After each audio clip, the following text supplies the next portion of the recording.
پھر ارشاد فرمایا وَلَسَوْفَ يُعْطِيكَ رَبُّكَ فَتَرْضَىٰ، اور اے حبیب آپ کا رب ان قریب آپ کو اتنا عطا کرے گا کہ آپ راضی ہو جائیں گے۔ جہاں کفار و مشرکین نے تکلیفوں کی انتہا کر دی، وہاں رب نے عطاؤں کی بھی انتہا کر دی ہے کہ حبیب اتنا عطا کریں گے، اتنا عطا کریں گے کہ آپ راضی ہو جائیں گے۔ وَلَسَوْفَ يُعْطِيكَ رَبُّكَ فَتَرْضَىٰ۔ امام فخر الدین محمد بن عمر رازی متوفی 606 ہجری،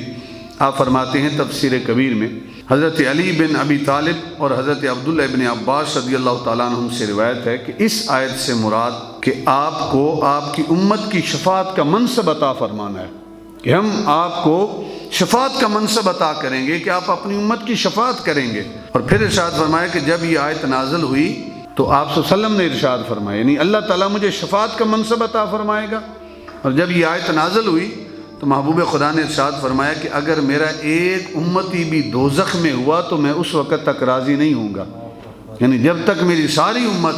دوزخ سے نکل کر جنت میں داخل نہ ہو جائے میں اس وقت تک راضی نہیں ہوں گا۔ یہ روایت تفسیر کبیر کے اندر امام فخر الدین رازی نے نقل کی ہے۔ دوسری روایت جس کو علامہ ابو عبداللہ محمد بن احمد مالکی قرطبی متوفی 668 ہجری، آپ نقل فرماتے ہیں کہ حضرت علی المرتضیٰ شیر خدا، یعنی وَلَسَوْفَ يُعْطِيكَ رَبُّكَ فَتَرْضَىٰ، کہ آپ کا رب آپ کو اتنا عطا کرے گا کہ آپ راضی ہو جائیں گے۔ اس آیت کی ضمن میں حضرت علی المرتضیٰ شیر خدا رضی اللہ تعالیٰ عنہ اہل عراق سے سوال کرتے ہیں، جو عراق کے باشندے، ان سے پوچھتے ہیں کہ یہ تو بتاؤ، تم یہ کہتے ہو کہ اللہ تعالیٰ کی کتاب میں سب سے زیادہ امید افزا آیت یہ ہے، تمہاری نگاہوں میں پورے خدا کے قرآن میں جس آیت کو دیکھ کر امید بنتی ہے، سہارا ملتا ہے، کیا وہ یہ ہے؟ قُلْ يَا عِبَادِيَ الَّذِينَ أَسْرَفُوا عَلَىٰ أَنفُسِهِمْ لَا تَقْنَطُوا مِن رَحْمَةِ اللَّهِ إِنَّ اللَّهَ يَغْفِرُ الذُّنُوبَ جَمِيعًا إِنَّهُ هُوَ الْغَفُورُ الرَّحِيمُ کہ حبیب آپ ارشاد فرما دیجئے میرے بندوں سے کہ جب یہ اپنی جانوں پر ظلم کر بیٹھیں تو لا تقنطوا من رحمت اللہ، تو میری رحمت سے مایوس ہونے کی ضرورت نہیں ہے۔ ان اللہ یغفر الذنوب جميعا، بے شک اللہ تعالیٰ سارے گناہوں کو معاف کرنے والا ہے۔ انہ هو الغفور الرحیم، بے شک وہ بے حد مغفرت کرنے والا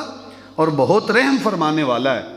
حضرت علی المرتضیٰ اہل عراق سے سوال کرتے ہیں، کیا تمہاری نگاہوں میں پورے قرآن میں سب سے زیادہ امید افزا آیت یہی نہیں ہے؟ تو اہل عراق کہتے ہیں کہ ہاں، ہم تو یہی کہتے ہیں کہ ہماری نزدیک سب سے زیادہ اگر کسی آیت کو دیکھ کے امید بنتی ہے کہ اللہ گناہگاروں کو معاف کرنے والا ہے تو وہ یہی آیت ہے۔ تو حضرت علی المرتضیٰ شیر خدا ارشاد فرماتے ہیں تمہارے نگاہوں میں یہی آیت امید افزا ہوگی، لیکن ہم اہل بیت کی نگاہوں میں، حضور کی آل کی نگاہوں میں قرآن کی آیات میں سے 6666 آیات میں سے سب سے زیادہ امید افزا آیت یہ ہے وَلَسَوْفَ يُعْطِيكَ رَبُّكَ فَتَرْضَىٰ، جس میں خالق نے اپنے حبیب کو ارشاد فرمایا کہ حبیب ہم آپ کو عنقریب اتنا عطا کریں گے کہ آپ راضی ہو جائیں گے۔ اور حدیث میں ہے کہ جب یہ آیت نازل ہوئی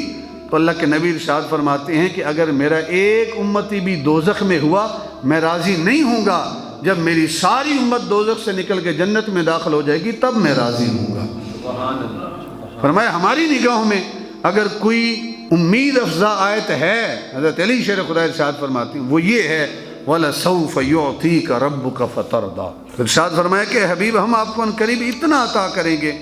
کہ آپ راضی ہو جائیں گے۔